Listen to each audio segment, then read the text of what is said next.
आकाश की ऊंचाइयां प्रदान करते हुए मेरे साथ जय घोष कीजिएगा। बोलिए 19वें तीर्थंकर मल्लिनाथ भगवान की, बोलिए नवीनाथ भगवान की जय जय जय। आचार्य परमेष्ठी आचार्य देव विद्यासागर जी महाराज की, परम पूज्य प्रमाणिक संत महामना मुनिराज प्रमासागर जी महाराज की, मुनि संघ की जय जय जय। तीर्था समेत शिखर जी की, अहिंसामयी जैन धर्म की। भक्तजनों, आज सुतिथि है तीर्थंकर मल्लिनाथ भगवान के जन्म एवं तप कल्याण की, और भगवान नवीनाथ के ज्ञान कल्याण की शुभ तिथि पर मैं आप सबके प्रति धर्म वृद्धि के भाव निरंतर बढ़ते रहें और आप स्वस्थ हों, दीर्घायु हों, इस भाव के साथ संबद्ध करने जा रहा हूं। आचार्य विद्यासागर जी महाराज की परम प्रभाव शिष्य मुनिराज प्रमासागर जी महाराज, जो गुणायतन की दिव्य मंडप में सुस्थित हैं, जिनकी दिव्य वाणी हमारे जीवन के लिए कल्याण का कारण हुआ करती है, और जो जाने जाते हैं गुणायतन प्रणेता, संकट समाधान प्रवर्तक, भावना प्रवर्तक एवं सुप्रीम मॉनिटर के रूप में ऐसे श्रमण उपस्थित है हमारे बीच में, जिनके श्रीमुख से हम अपनी जीवन की दैनंदिनी की समस्याओं को सुलझा करके हर्षित होते हैं, जीवन को नई राह दिखा पाते हैं। ऐसे गुरुदेव चरणों से हम जुड़े। उसके पूर्व में उन सब लोगों का जो पारस चैनल, जमाई चैनल, प्रामाणिक ऐप के माध्यम से शंकाओं के समाधान प्राप्त कर रहे हैं, आपका उन सब का वंदन करता हूँ, अभिनंदन करता हूँ, और आपको लिया चलता हूँ श्री गुरु चरण में, जिनके आशीष से हम लाभान्वित होंगे। मेरे साथ उच्चारिए, नमोस्तु महाश्री, नमोस्तु महाश्री, नमोस्तु महाश्री। गुरुदेव का नक्षत्र गुणायतन जो कुछ ही माहौल लोकार्पित होने वाला है, जिसमें कारण बने आपका उदात्त भाव, आपकी उदारता के कारण इतना बड़ा न्यास तैयार होने जा रहा है, जिसे देख करके जैन धर्म सुरक्षित और संवर्धित होगा, और हम जान पाएंगे पोथी की बातों को पलों में। ऐसे गुणायतन से यदि आप जुड़े नहीं हैं तो मैं आपसे आह्वान करता हूं कि आप गुणायतन को देखें, समझें, और गुणायतन से जीवन जुड़ करके अपने जीवन की अर्जना को सार्थक करें। आज भी बहुत सारे लोगों ने अपने आप को संबद्ध किया है, मैं उन सबका अभिनंदन करता हुआ नाम उच्चार रहा हूँ। आप करतल ध्वनि से उनका अभिनंदन करेंगे, उनके इस सत्कार की अनुमोदना करेंगे।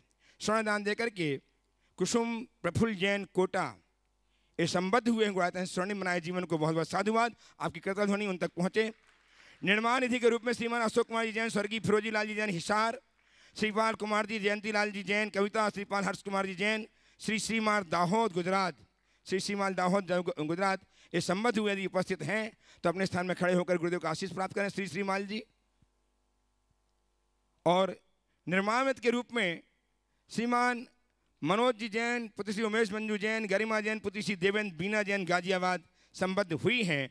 बहुत बहुत साधुवाद के साथ उन्हें आमंत्रित कर रहे आए, गुरुदेव चरण का अभिवंदन करें, आशीर्वाद प्राप्त करें। आ जाएं श्री मनोज जी, पुत्र श्री उमेश जी, मंजू जी जैन, गरिमा जैन, सुपुत्री देवेंद्र जी जैन बीना गाजियाबाद। आ जाएं शिक्षा के साथ, गुरुदेव चरण का अभिवंदन करें, आशीर्वाद प्राप्त करें। गाजियाबाद से ना आप लोग आइए, और इनका सम्मान करने के लिए सम्मान आमंत्रित कर रहा हूँ गुणायतन के शासक श्रीमान सिद्धार्थ जी जैन को एवं श्रीमान कपूर जी जैन को। वे आएँ और इनका सम्मान करके गुणायतन की महिमा को महिमा मंडित करें। आज ऑनलाइन गुणायतन से निर्माण साथी के रूप में संबद्ध हुए हैं श्रीमती लीना सर्राफ, धर्मपति श्री अखिलेश सर्राफ, श्री LC सर्राफ भोपाल तक आपकी करतल ध्वनि उनके सत्कार की अनुमोदना के लिए पहुँचे। आप करतल ध्वनि से उनकी अनुमोदना करें। शुद्धर के रूप में श्रीमती सुषमा रानी जैन, पत्नी स्वर्गीय कंवर सेन जैन, आशीष जैन दिल्ली, ये संबद्ध हुए हैं गुणायतन से शुद्धर के रूप में। शीघ्रता से आ जाएं, गुरुदेव चरणों की वंदना करने के लिए आ जाइए। श्रीमती सुषमा रानी जी, स्वर्गीय श्री कंवर सेन जी जैन, आशीष जी जैन दिल्ली आ जाएं। और इनके सम्मान करने के लिए गुणायतन के कोषाध्यक्ष श्रीमान NL जैन साहब जयपुर एवं श्रीमान चंद्र कुमार जी जैन जबलपुर परियोजना अधिकारी आमंत्रित कर रहे आए सम्मान करने के लिए। आपकी करतल ध्वनि लगातार बजती है। आज शुद्धार के रूप में संबद्ध हुए, ऊपर आइए, शुद्धार के रूप में संबद्ध हुए हैं। कल एक ऐसा दिन आए जब ये ट्रस्टी और श्रोमणी संरक्षक बनकर जीवन को धन करें। आज संस्थापक सदस्य के रूप में जिनका हम चित्र देख करके अनुमोदना करेंगे, टीवी में चित्र देखेंगे और अनुमोदना करेंगे, करतल ध्वनि से उनका सम्मान करेंगे। जिन्होंने दीप दया के लिए 1 लाख रुपया एवं अन्य मदों में सहयोग किया है, ऐसी श्रीमती रजनी जैन, श्री मोदी रामेश चंद जैन, श्री सचित जैन, श्रीमती दीपा जैन, पुत्र पुत्रवधू एवं समस्त परिवारजन, मूल निवासी पोरसा ग्वालियर मध्य प्रदेश, प्रवासी मैसूर बेंगलोर कर्नाटक, ये संबंध आपकी करतल ध्वनि उन तक पहुंचे। आप चित्र देख कर उनको उनके सत्कार की अनुमोदना कीजिएगा। और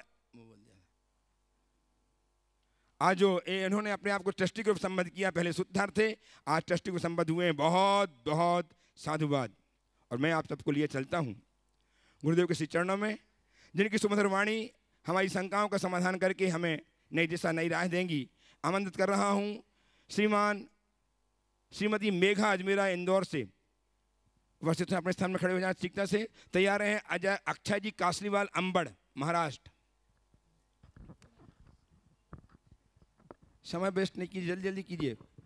अजय जी अक्षय जी खड़े हो जाएं अपने स्थान में। अक्षय जी। महाराज जी, मेरा नाम बरखा दोषी है बेंगलोर से, और मेरी छोटी बहन का प्रश्न है मेघा अजमेरा इंदौर से।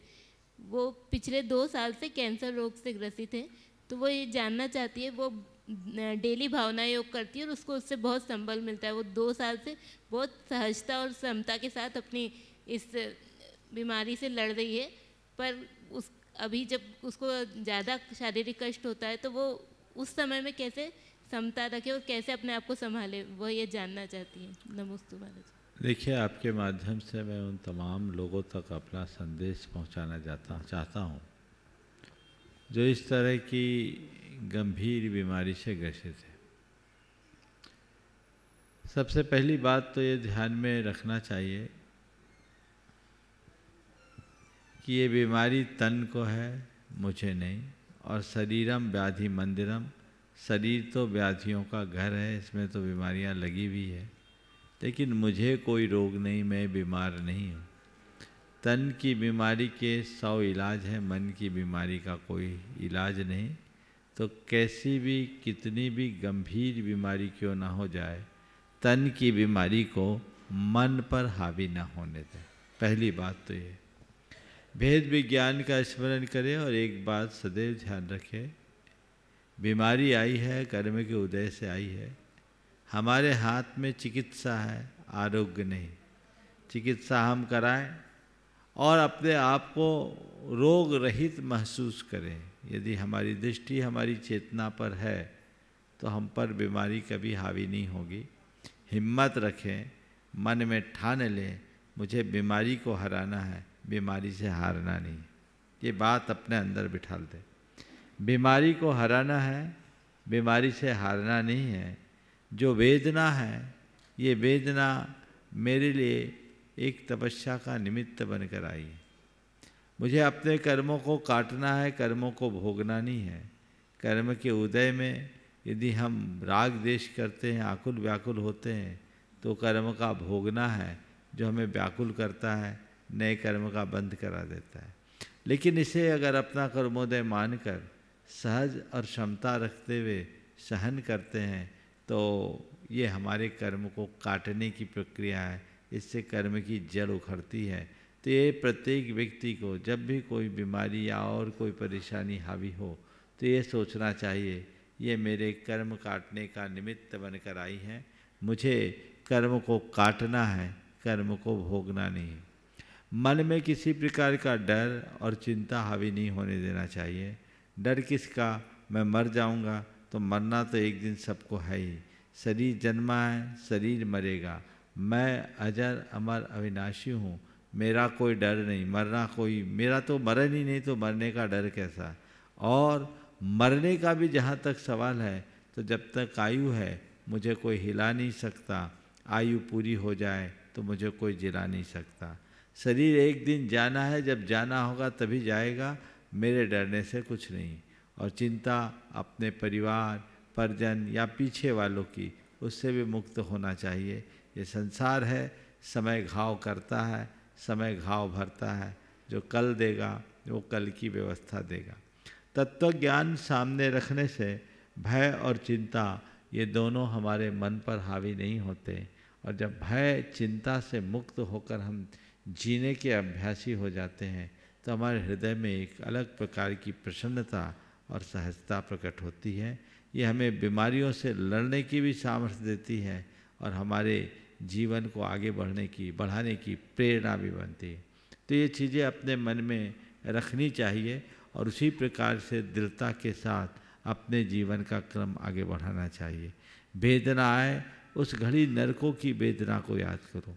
इस जीव ने इससे अनंत गुनी वेदना नरकों में सही, और वह भी 1-2 दिन के लिए नहीं, सागरों पर्यंत। उस वेदना के आगे ये वेदना तो बहुत थोड़ी। मैं जितना सहन करूंगा उतना समर्थ बनूंगा। मुझे सहना है, इस बहाव में बहना नहीं है। कर्म का उदय आया है, उसका सामना करना है, उसका मुकाबला करना है, घबराना नहीं है। ये सूत्र कुछ मन में रखें, और मन में ऐसे सूत्र धार ले तो मन की क्षमता बढ़ेगी, क्योंकि हम रोते हुए सहेंगे तो भी हमें सहना है, और समता रखते हुए सहेंगे तो भी सहना है। रोते हुए सहेंगे तो और कर्म बंधेंगे, और समता रखेंगे तो कर्म की जड़ उखाड़ फेंकेंगे। हमें कर्म को बांधना नहीं, कर्म की जड़ उखाड़ना है, ऐसा ठान लो।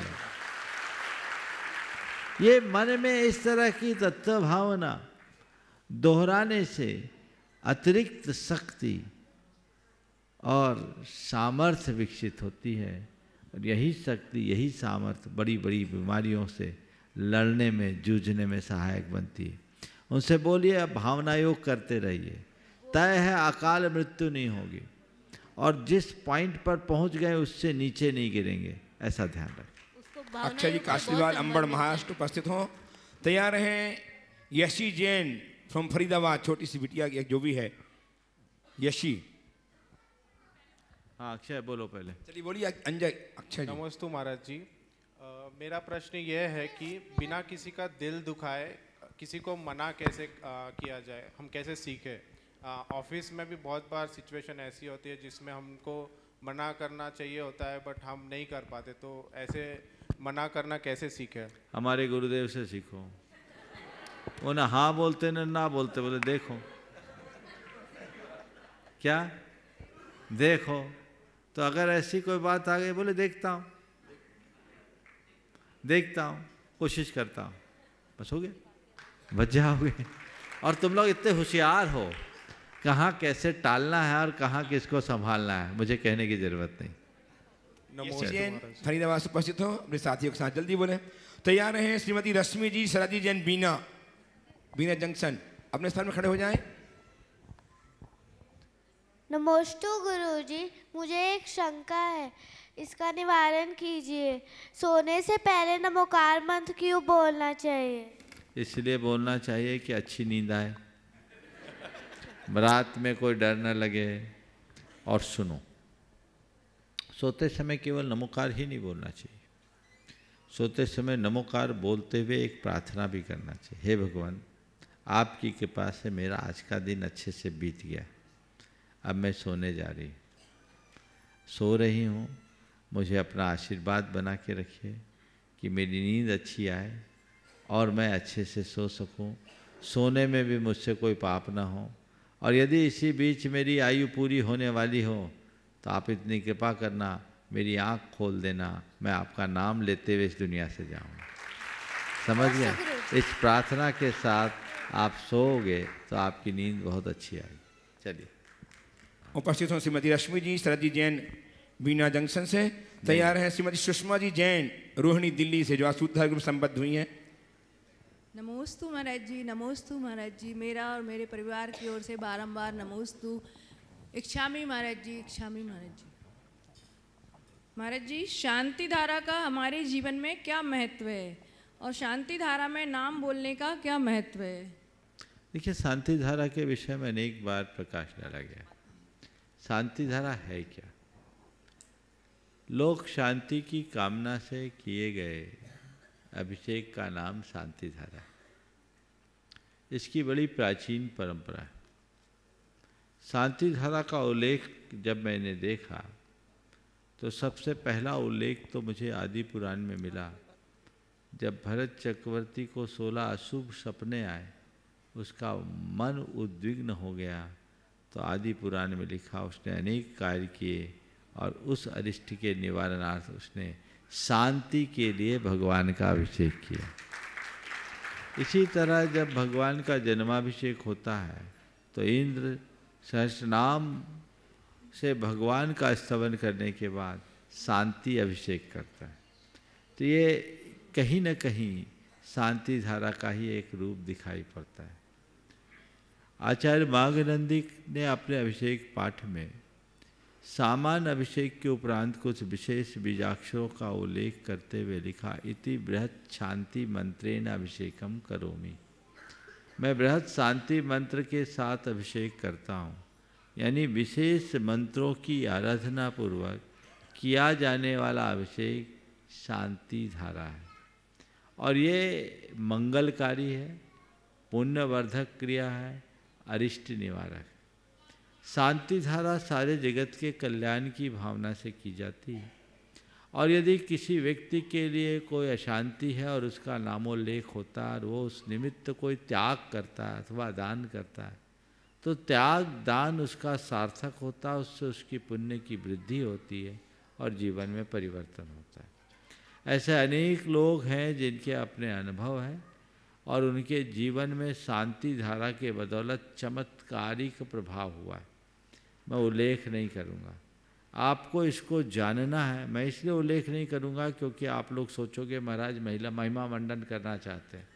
मैं इस तरह का महिमा मंडन बिल्कुल पसंद नहीं करता, लेकिन आप एक काम कीजिए, गुणायतन कार्यालय से स्वास्थ्य लाभार्थ जिन लोगों की शांति धारा के पिछले 6 महीने में नाम आए उनके नाम लीजिए और उन सबको फ़ोन कर करके पूछिए कि आपने कितने दिन शांति धारा में अपना उल्लेख कराया और उस शांति धारा के बाद आपको क्या असर हुआ। एक अध्ययन हो जाएगा। आप पढ़ी लिखी हैं, ये थोड़ी सी एक मेहनत कर लीजिए और उसकी रिपोर्ट भी कार्यालय में भेज दीजिएगा।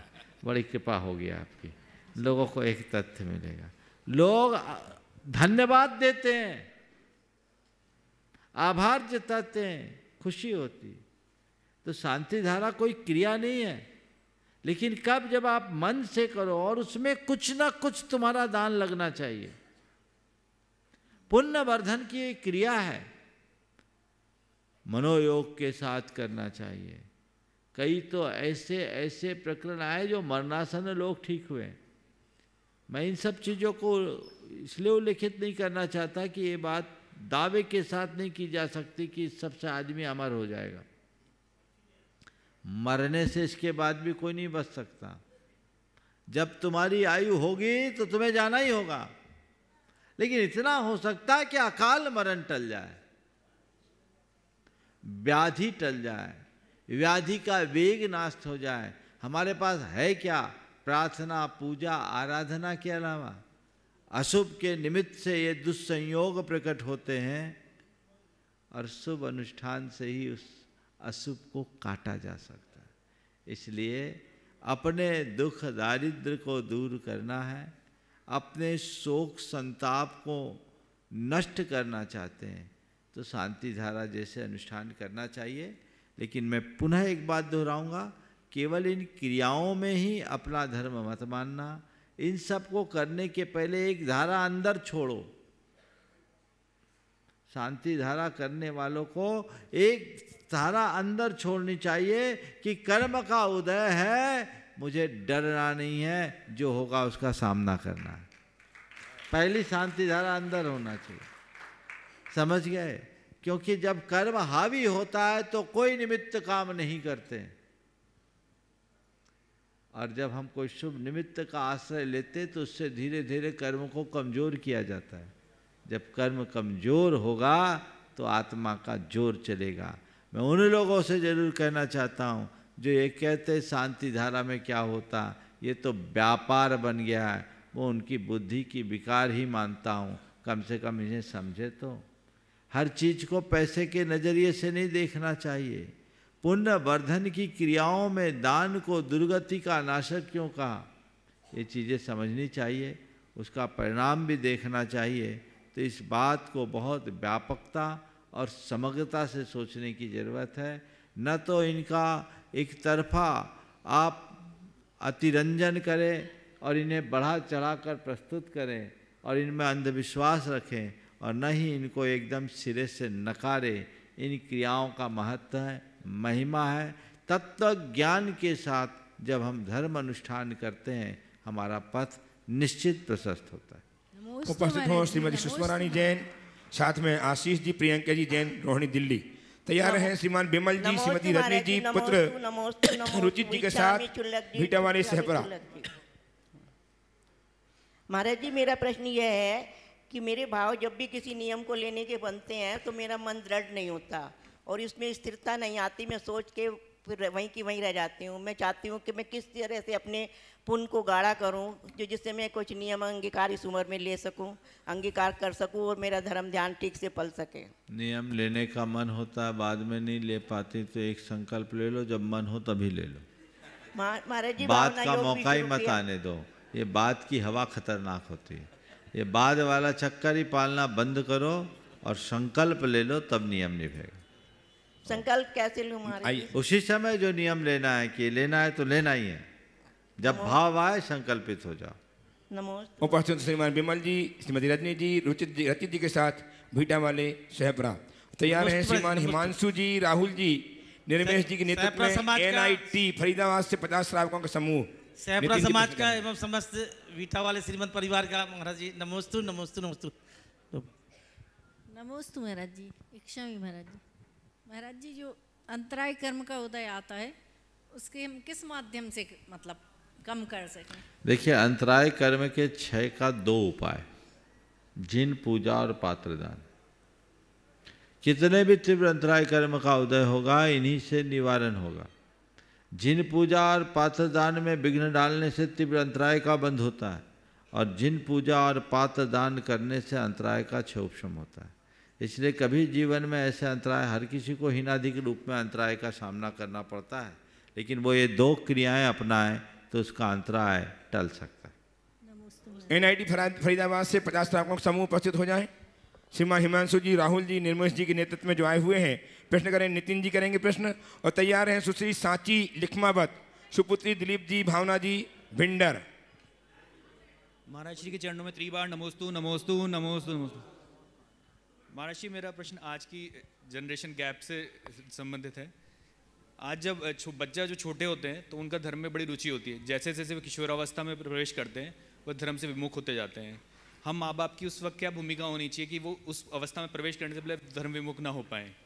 ये आज के ही बच्चों की कहानी नहीं है, सबकी कहानी। ये उम्र का असर है, जनरेशन गैप नहीं। समझ गए? बच्चे जब तक छोटे होते हैं, उनकी बुद्धि जब तक पूरी तरह खुलती नहीं है, वो माँ बाप को पूरी तरह फॉलो करते हैं। फिर थोड़े बड़े होने लगते हैं तो दोस्तों को अपनाने लगते हैं, और थोड़े बड़े हो जाते तो किसी और के हो जाते हैं। ये चक्कर चलता है, तो वो पूरा का पूरा चक्र ऐसा चलता है। इसकी बड़ी वजह ये है, वो ये हम बच्चों को धर्म की बातें तो करने की प्रेरणा देते हैं, लेकिन धर्म का महत्व नहीं सिखा पाते। यदि हम बच्चों को प्रारंभ से धर्म का महत्व सिखाने में सफल हो जाए तो बच्चे धर्म विमुख नहीं होंगे। हम लोग तो केवल कुछ आदेश थोप देते, बेटा मंदिर जाना है, माला फेरना है, रात्रि भोजन नहीं करना, ये नहीं खाना, वो नहीं खाना। पर ये सब क्यों? मुझे याद है जब मैं पढ़ता था तो शुरुआती दिनों में स्कूल जाने के पहले रोता था, नहीं जाना स्कूल, डर लगता था, शिक्षकों का खौफ रहता था, मुझे कोई पहुंचाने जाता था, है ना।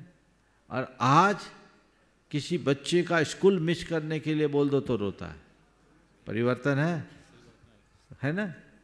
कई पेरेंट्स अगर कहीं जाना आना, बच्चों नहीं हमारा तो स्कूल मिस हो जाएगा, हम नहीं जाएंगे। क्यों? ये बड़ा परिवर्तन क्यों आए? जागृति का फल है ना, शिक्षा के प्रति जागृति का फल है। बच्चे के हृदय में ये बात बैठ गई कि पढ़ाई मेरे लिए जरूरी है। जैसे आपने बच्चों के हृदय में ये बात बिठाई कि पढ़ाई जरूरी है, वैसे ही उनके हृदय में ये बात बैठा दो धर्म जरूरी है, फिर कहने की जरूरत नहीं है। वो जगाइए, पर ये तब हो पाएगा जब आप खुद करोगे। हमारा खुद तो करते हैं, बच्चों को कैसे? वो उस लेवल पर उनको प्रैक्टिकली समझाइए, बचपन से समझाइए। 8 साल का बच्चा हो जाए तो उसको भेद विज्ञान की बात सिखाइए, बल्कि प्रारंभ से ही, बचपन से ही सिखाइए। आत्मा अनात्मा की बात बताइए, पाप पुण्य का मर्म बताइए, संवेदनशीलता जगाइए, पाप से डर जगाइए, धर्म का महत्व बताइए, धर्म और धर्म का फल दिखाइए। पर ये कब होगा? जब आपको खुद को पता होगा। आपकी भी गलती नहीं, आपके पिताजी ने आपको नहीं बताया तो आप अपने बेटे को कैसे बताओ? चला तो वहीं से आ रहा है। साथ में पिताजी तो नहीं आए, नहीं आए, आए हैं। 3 पीढ़ी भी चल सकती, शिखर जी में तो 5-5 पीढ़ी इकट्ठी आती। तो ये जो चीजें हैं, इसके लिए कहते हैं जागरूकता लाइए, और जागरूकता लाने के लिए स्वाध्याय कीजिए। केवल पारंपरिक तरीके से धर्म मत कीजिए, धर्म की मौलिकता को आत्मसात कीजिए। समझ गए? तो उसको आप समझिए, तत्व को जानिए, फिर देखिए बच्चे में क्या भाव आता है। मैंने ऐसे भी बच्चों को देखा है जो 10 साल 11 साल के बच्चे हैं और उनके जीवन में भेद विज्ञान की झलक दिखती। मैं ऐसे भी बच्चों को जानता हूं जो IIT कर लिए, लेकिन उनके जीवन में कोई भी बाहर की हवा का असर नहीं पड़ा। एक वक्त भोजन करके पूरे IIT कर लिए।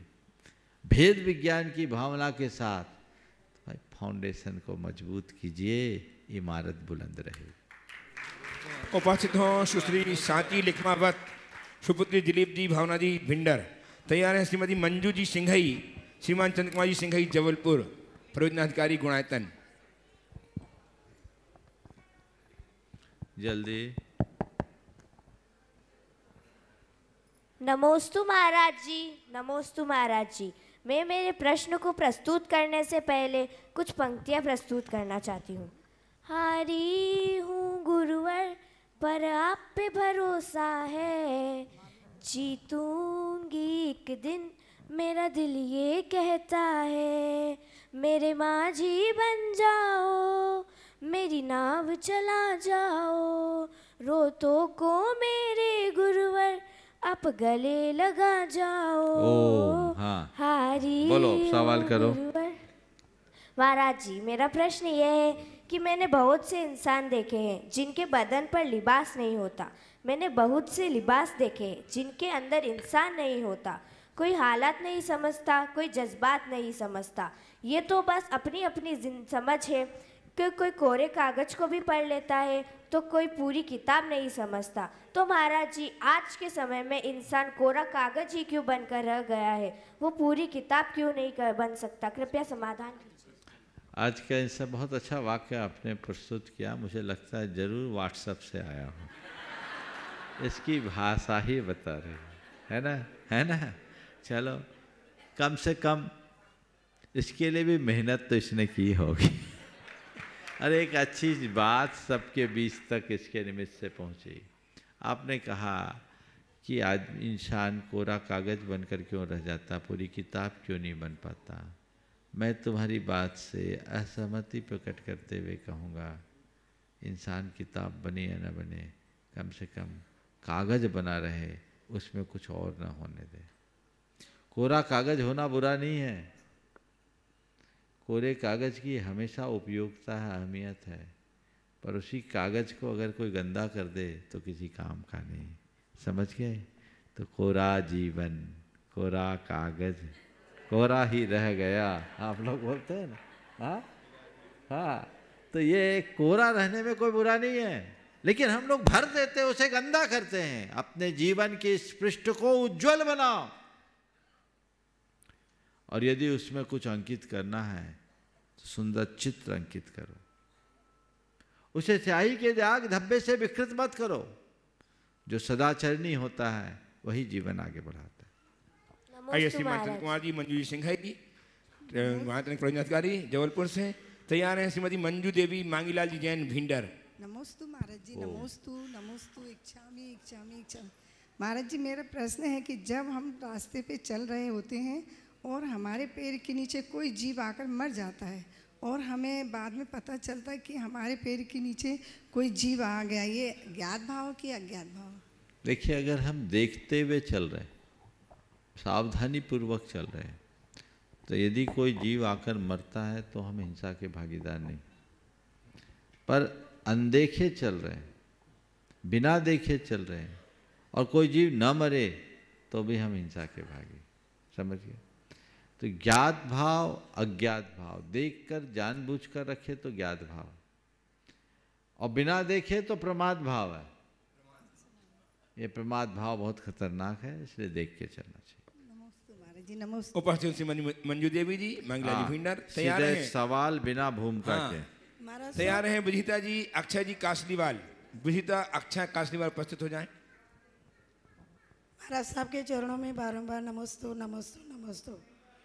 महाराज साहब, पहले ही मिच्छामि दुक्कडम। आज प्रश्न लंबा नहीं है, भूमिका बड़ी बनानी पड़ेगी। क्यों? क्योंकि अच्छा क्रिकेट खेलने के लिए पिच अच्छी बनानी पड़ती है। तो महाराज साहब, प्रश्न पहले भूमिका बना दूं कि मैं 2 दिन से वंदना कर रही हूँ, तो मेरे पैर में 21 इंच का फ्रैक्चर है, तो मैं पैदल नहीं कर सकी, बाइक से जा रही हूँ। लेकिन वहाँ आगे से मैंने पूरी वंदना पैरों से की, वापस आके बाइक पर।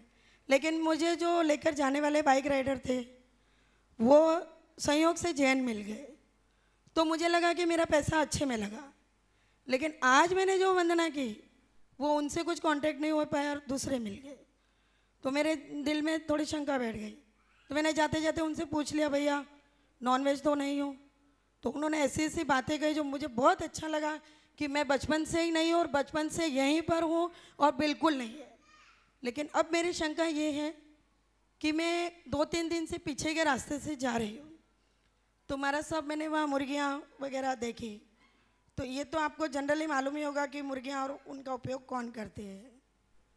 तो मेरा यही कहना है कि यहाँ पर भी पीछे साइड ऐसा होता है, हो ही रहा होगा क्योंकि पालतू मुर्गियाँ हैं। तो मुझे कुछ अच्छा नहीं लगा। एक मिनट महाराज, थोड़ा सा देखिए, विस्तारित मत कीजिए, बात को जितना है उतना सुनिए। सबसे पहली बात तो जो आप कहना चाह रही हैं मैं समझ गया, इतनी व्याख्या और विवेचना की जरूरत यहाँ बिल्कुल नहीं। हम लोग करते भी हैं और सवाल भी उठाते हैं। इतना विवेक है तो पैदल क्यों नहीं जाते? ये रोना क्यों रोते हो? इतनी छानबीन कर रहे हो, पहले करो। फिर तुम तो ये भी छानबीन करोगे कि हम डोली वालों की डोली में जाते वो क्या करते। आदमी सब करेगा और उल्टा दिमाग भी लगाएगा। वंदना करने आए हो तो वंदना करो, बाकी दिमाग मत लगाओ, और क्षेत्र की पवित्रता को बरकरार रखने का रास्ता अपनाओ। समझ गए? जो चीज़ें क्षेत्र की पवित्रता को कायम रख सके हमें वही काम करना चाहिए। जहाँ तक आपने जो बात उठाई है उसका सवाल है, यहाँ के स्थानीय लोग जो यहाँ रहते हैं उनका जनजीवन जैसा है, आप उस पर सवाल नहीं उठा सकते, वो वर्षों से बसे हुए।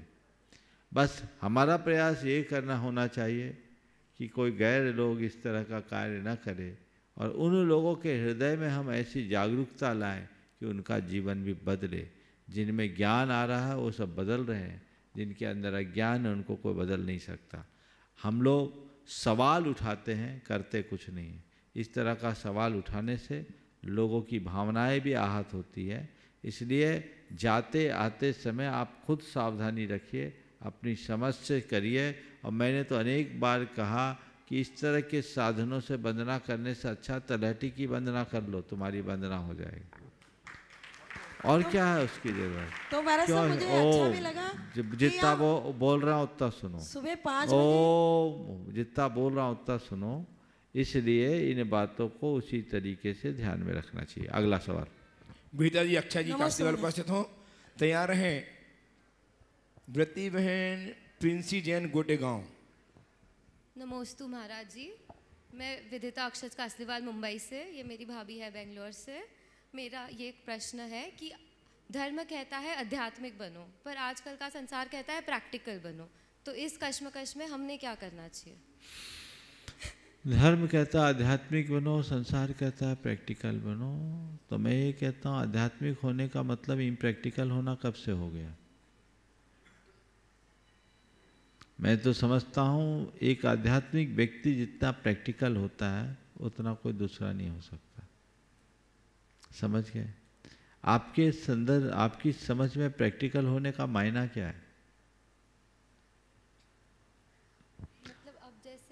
बोलो बोलो, मैं थोड़ा जाना है। अगर हम प्रैक्टिकल हो रहे हैं तो प्रैक्टिकल का मतलब ये क्या है, what is the meaning of अभी प्रैक्टिकल, आज क्या कंसेप्ट है प्रैक्टिकल के बारे में? हाँ, अभी आजकल ऐसा है कि तुम बस खुद का सोचो, खुद का देखो, तुम जितना ये करोगे तुम उतना फंसते जाओगे। हाँ, तो मैं आपको बता रहा हूँ, धर्म अध्यात्म इससे ज़्यादा प्रैक्टिकल है। वो कहता पर को देखो ही नहीं, निच को देखो, पर को देखोगे तो फंसते जाओगे। पर को क्यों देखते हो आप? प्रैक्टिकल की बात कर रहे, जिसको लोग प्रैक्टिकल कह रहे हैं वो क्या है? पूरी तरह इम्प्रैक्टिकल है, सब पर में लगे हैं। आप बताओ, आपने जो वेशभूषा धारण कर रखी है, आपकी जो लाइफ स्टाइल है, वो खुद पर केंद्रित है या दूसरों पर? बोलो। दूसरों पर। अब बताइए, आप प्रैक्टिकल हुए क्या? वही तो मेरी शंका है। बस एक वाक्य में आपकी बात की समीक्षा करता हूं।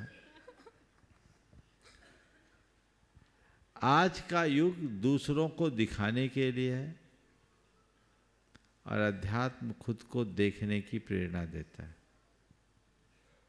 दूसरों को दिखाने की जरूरत केवल उनको पड़ती है जो खुद को नहीं देखता, और जो खुद को देख लेता है उसे किसी को दिखाने की जरूरत नहीं होती, सारी दुनिया उसे देखती है। तो आध्यात्मिक बनो, सहज जियो, अपने जीवन में कोई कपट और कुटिलता को हावी मत होने दो, कृत्रिमता हावी मत होने दो, तो हमें कुछ करने की जरूरत ही नहीं होगी। जब हमने अपने साथ कोई गंदगी जोड़ी नहीं तो सफाई करने का काम क्या? जब मेरे पास ऐसा कुछ है ही नहीं जिसे छिपाना पड़े तो छिपाने की जरूरत क्या? लोग बुराइयां पालते हैं और उसको ढांकने के लिए ढेर सारे उपक्रम करते हैं और कहते हैं प्रैक्टिकल बनो। तुम्हारा प्रैक्टिकल ही उल्टा है। निज को देख करके चलो, और जो तुम्हारी आत्मा के अहित करे वो कर्म मत करो, और जो तुम्हारी आत्मा के अहित करे वो पर के हित कर नहीं हो सकता। पर का अहित करके अपनी आत्मा का हित नहीं कर सकते। ये शाश्वत सिद्धांत है कि नहीं? बोलो। तो अब किसको देखना है? खुद के अंदर। प्रैक्टिकल हो गई ना? तो आध्यात्मिक होना मेरे विचार से वास्तविक रूप से प्रैक्टिकल होना है। समझ गए?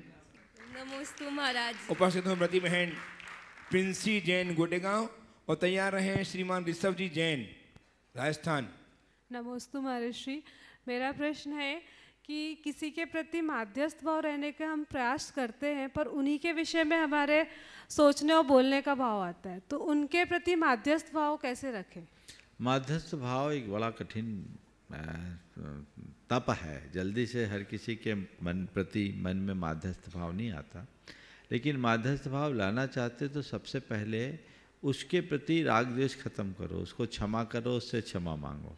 धीरे धीरे अभ्यास करने से दूर हो जाए। नमस्ते हरीश। आइए ऋषभ जी जैन राजस्थान से बोलिएगा, और तैयार हैं श्रीमान सुकौशल जी सोनी अजमेर से। नमोस्तु माशी, नमोस्तु माशी, नमोस्तु माशी। माशी, ज़्यादातर मैंने देखा है कि अच्छे लोगों के साथ बुरा होता है, बुरे लोगों के साथ अच्छा होता है, ऐसा क्यों? अच्छे लोगों के साथ बुरा होता है, बुरे लोगों के साथ अच्छा होता है, ऐसा क्यों? ये तो प्रकृति का नियम। अच्छे लोगों के साथ बुरा इसलिए होता है कि वो और अच्छे बन जाए। हाँ, सोना को देखा तुमने, तपाया जाता है, कसौटी पर भी उसको कसा जाता है, लेकिन सोना को जितना तपाया जाता है, तपाना तो एक प्रकार से बुरा कर्म है, लेकिन जब जब सोना को तपाया गया, सोना निखरा है कि नहीं? बोलो। माशी, निखरा तो है, पर मैंने मतलब कई बार नोटिस किया है कि जैसे होता है कि मेरी बात सुनो, अच्छे लोगों के साथ बुरा इसलिए अच्छा होता है कि वो और अच्छे बने रहे, मजबूत बने, स्ट्रांग बने, और बुरे लोगों के साथ अच्छा इसलिए हो जाता है कमजोर रहे, ताकि ज़्यादा विस्तार ना हो। समझ गए? अगर तुम्हारे साथ अच्छा होता रहेगा तो तुम अंदर से स्ट्रांग नहीं बनोगे, वीक बनोगे, और तुम्हारे साथ यदि कुछ परिस्थितियां खराब आएगी तो तुम अंदर से मजबूत बनोगे। बोलो, मजबूत होना अच्छा है, कमजोर होना अच्छा है? बोलो। मजबूत होना अच्छा है। तो फैसिलिटी पाना अच्छा है या परिस्थितियों से जूझने की सामर्थ्य पाना अच्छा है? बोलो। परिस्थिति से जूझना। हाँ, थोड़ा माइक से बोलो। परिस्थिति से जूझना अच्छा है। अब बताओ, अच्छे लोगों के साथ बुरा होना अच्छा है कि बुरे लोगों से अच्छा होना अच्छा है? बोलो बोलो। अच्छे लोगों के साथ बुराई होना अच्छा है। हाँ? पर माशी कई बार क्या होता है कि मेरी बात का उत्तर तो दो, फिर तुम्हारी बात सुनेंगे। समझ में आ गई बात? अब अपनी बात करो। माशी कई बार क्या होता है, फिर अंदर से हम लोग हार जाते हैं कि नहीं यार हमारे साथ इतना बुरा हो रहा है, हम लोग भी बुराई करते हैं। अब मेरे उत्तर को सुनने के बाद तो मन नहीं फटेगा? अब तो नहीं करेगा। अपने अप्रोच बदलो। समझ गए? एक बार मुझसे किसी युवक ने यही सवाल किया था कि महाराज जी, धर्मी लोगों के साथ बुरा क्यों होता है, भगवान उनके साथ ऐसा क्यों करते हैं? तो तुम्हारे प्रश्न का आंशिक उत्तर उसको दिया। हमने बोला इसलिए क्योंकि उनकी परीक्षा ली जाती। बताओ, परीक्षा किस बच्चे की होती? जो पढ़ाई करता उसकी या जो एडमिशन नहीं लिया उसकी? जो पढ़ाई करता है। हाँ, जो पढ़ाई करता है माशी। तो हमने पढ़ाई ली किया है, परीक्षा होगी तो अब तो हमको पता लगेगा हमने क्या पढ़ा क्या नहीं पढ़ा। हमारे अंदर धर्म है, हमारे सामने विपदाएं आएगी तब तो पता लगेगा मेरे भीतर धर्म है कि नहीं है। समझ गए? तो बुरे लोगों के, अच्छे लोगों के साथ बुरा होना उसकी अच्छाई का कारण है। समझे? और देखो, कभी बागवानी का अनुभव किया? अभी छोटे बच्चे हो, और आजकल के बच्चे कहाँ ये सब चीज़, लेकिन पता करना अपने पिताजी से। शायद पिताजी को भी अनुभव नहीं होगा, दादाजी को हो सकता है। बागवानी करते हैं ना, तो बागवानी में जो गुलाब होता है, गुलाब की क्यारी देखो, उसको कुतरा जाता है बार बार। औरों को भले नहीं करेगा, गुलाब को बार बार कुतरा जाता है। क्यों? उसे जितना कुतरते उतना खिलता है। समझ गए? इसलिए बुरे लोगों के साथ विपत्तियाँ आती है, लेकिन वो जितनी विपत्ति आती है उतने समर्थ होते हैं। समझ? हाँ। महाराज श्री के चरणों में बारंबार नमस्ते महाराज जी। तैयार हैं श्रीमती रानू जी, जैन सहपुरा। मेरा प्रश्न बच्चों जैसा है महाराज श्री।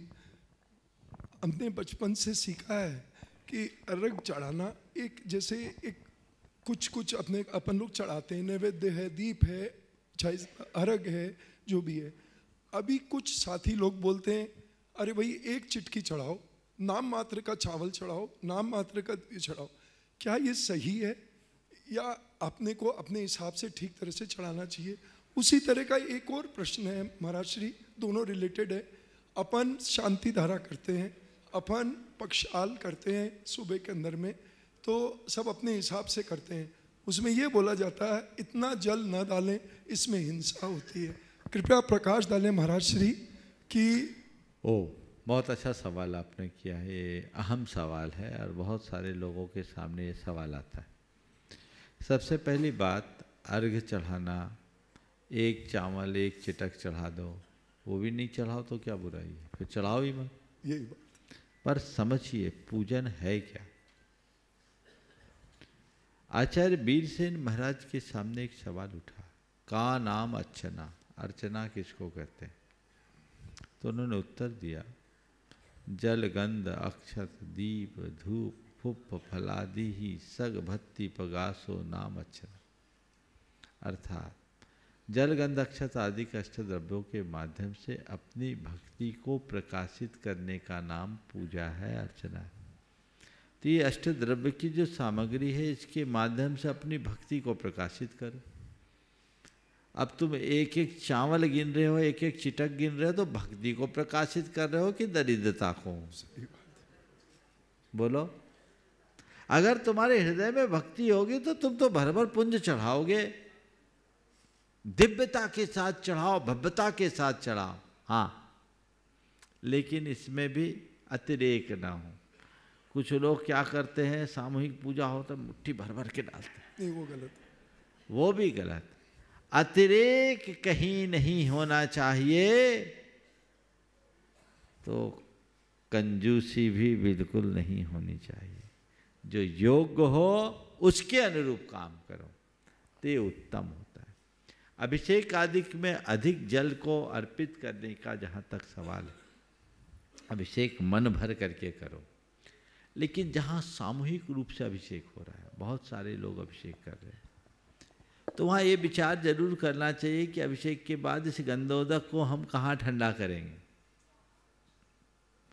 उस हिसाब से अगर थोड़े थोड़े जल से अभिषेक कर ले और बाकी की अनुमोदना कर ले तो ठीक है। और 2-4 आदमी अभिषेक करना है तो आप तो भाव से करो ना भगवान का अभिषेक। इंद्र कितने बड़े बड़े कलशों से अभिषेक करता है, तो हमारे पास तो वो है नहीं, बहुत छोटी व्यवस्था है। इन सब में विवेक होना चाहिए। इसमें हिंसा की दुहाई देकर ऐसी क्रिया का निषेध करना उचित नहीं है, पर अतिरिक्त भीड़ होने पर खूब जल डालना भी उचित नहीं है। दोनों क्रियाओं में क्रिया से ज़्यादा महत्वपूर्ण आपका खुद का विवेक है। विवेक पूर्वक कार्य। श्रीमती रानू जैन शहपरा से उपस्थित हों। तैयार हैं स्वप्निल जैन। नमोस्तु महाराज श्री और बाकी सभी छुल्लक जी के चरणों में बारंबार इच्छामी महाराज जी। महाराज जी मेरे और मेरे पूरे परिवार की ओर से नमोस्तु। और मेरा जो विद्यासागर स्कूल है महाराज जी, उन सभी बच्चों और सभी शिक्षिकाओं की ओर से आपके चरणों में बारंबार नमोस्तु बोला है महाराज श्री। और एक छोटी सी शंका है महाराज जी कि व्यवहार कुशलता जो एक गुण भी है उसको कैसे समझ सकते हम, क्योंकि व्यवहार कुशलता पूर्वक व्यवहार में मायाचारी और दोहरापन भी देखने को मिलता है, और हमारे जीवन में व्यवहार कुशलता का क्या महत्व होता है? देखिए, व्यवहार कुशलता गुण है, बिल्कुल ठीक है। और व्यवहार कुशलता में आपने कहा दोहरापन या मायाचारी देखने को मिलती है। दोहरापन और मायाचारी एक दुर्बलता है, पर ऐसा कोई ज़रूरी नहीं कि व्यवहार कुशलता में आपको दोहरापन और मायाचारी का आवरण ओढ़ना ही पड़े। व्यवहार कुशलता का मतलब है इस प्रकार का व्यवहार करे जिससे सामने वाले को आघात न पहुँचे। आदमी के जीवन में जब छद्मता होती है, अर्थात जब व्यक्ति छद्म व्यक्तित्व के साथ जीता है, भीतर कुछ बाहर कुछ होता है, तब उसे दोहरापन और मायाचार अपनाना पड़ता है। व्यवहार कुशल होने वाले व्यक्ति को पहले अंदर से भी कुशल होना जरूरी है। यदि आपका आचार विचार व्यवहार ठीक है तो उसमें कोई आपको दोहरापन और मायाचार की ज़रूरत नहीं पड़ेगी। हाँ, किसी बात को टाल देना या किसी बात को सीधे तरीके से न नकारना, ये व्यवहार कुशलता का एक अंग होता है। हमें प्रत्येक व्यवहार में इस बात का ध्यान जरूर रखना चाहिए कि इसका सामने वाले पर असर क्या होगा। हमारे आचार्य महाराज के साथ एक प्रसंग हुआ। उनके पास एक विद्वान आए। उन्होंने एक सवाल किया कि महाराज जी, आपके पास कोई आता है तो आप किसी को बैठने के लिए भी नहीं बोलते हैं, ये कैसे? तो आचार्य श्री ने कहा, बताइए, मैं आपको बैठने को कहूँ और आपको जाने की इच्छा हो तो आपको तकलीफ होगी, तो मैं क्यों बोलूँ आप बैठो? आपको बैठना होगा बैठेंगे, जाना होगा जाएंगे। ये क्या है? बोलो। नहीं, अरे बैठिए, आइए बैठिए, व्यवहार कुशलता तो ये है। तो सबकी अपनी अपनी कुशलता है, समझ गए? तो ये चीज़ें हमें अपने विवेक से करना चाहिए। दोहरापन और मायाचारी बिल्कुल उचित नहीं है। हमें नीति निपुणता के साथ काम करना चाहिए और नैतिकता और प्रामाणिकता के साथ जीवन जीना चाहिए, तब हमारी व्यवहार कुशलता शोभास्पद होगी। स्वप्निल जैन उपस्थित हों। तैयार हैं निकिता चांदीवाल जलगांव। निकिता जी चांदीवाल, अपने स्थान में खड़े हो जाएं। ओ, दोबारा है नंबर। महाराज जी नमस्तु। मेरी ये शंका है कि कभी हमारे साथ कुछ नेगेटिव बिहेवियर होता है और उस वजह से हमारे अंदर कुछ नेगेटिव भावनाएं आ जाती है उस इंसान के लिए, या फिर उस परिस्थिति में नेगेटिव हो जाते हैं हम, तो उसको शांत कैसे करें और आगे के जीवन में उस इंसान के साथ रहने के लिए उस चीज़ को कैसे पॉजिटिव में कन्वर्ट करें? देखिए, ये बड़ा आम सवाल है। सबसे पहले हमें ये देखना चाहिए कि जिनका नेगेटिव बिहेवियर है वो है कौन, समझ गए? यदि वो हमारा ही है, अपने घर का सदस्य है, परिवार का सदस्य है, या हमारा कोई कलिंग है, या हमारा कोई हमसे बड़ा अधिकारी है, जिनके साथ रहना हमारी मजबूरी है। तो उसके उस नेगेटिव बिहेवियर को भी पॉजिटिव लेना चाहिए और ये सोचना चाहिए कि इसका ये नेगेटिव बिहेवियर हमें कुछ सीखने का अवसर देगा। समझ गए? तो हमारे ऊपर वो चीज़ें हावी नहीं होगी, मन चुभेगा नहीं। ठीक है। फिर यदि ऐसा और कोई अपना ही निकट है, निकट का है, नेगेटिव बिहेवियर है, तो उसके प्रति ये सोचना चाहिए ये उसकी आदत है। अभी नेगेटिव किया, हो सकता है उस समय उसका मूड खराब हो, चीज़ों को ना समझा हो, लेकिन उसने और टाइम में मेरे साथ जो अच्छा किया है उसको सामने रखो ना। जब हम किसी की अच्छाई को सामने रखने लगते हैं तो उसकी सारी बुराइयां गौन होने लगती। लेकिन मनुष्य की एक दुर्बलता है, 100 बार अच्छा करे उसकी अच्छाई के गीत कोई नहीं गाएगा, एक बार बुरा कर दे उसको कभी कोई नहीं भूलेगा, है ना।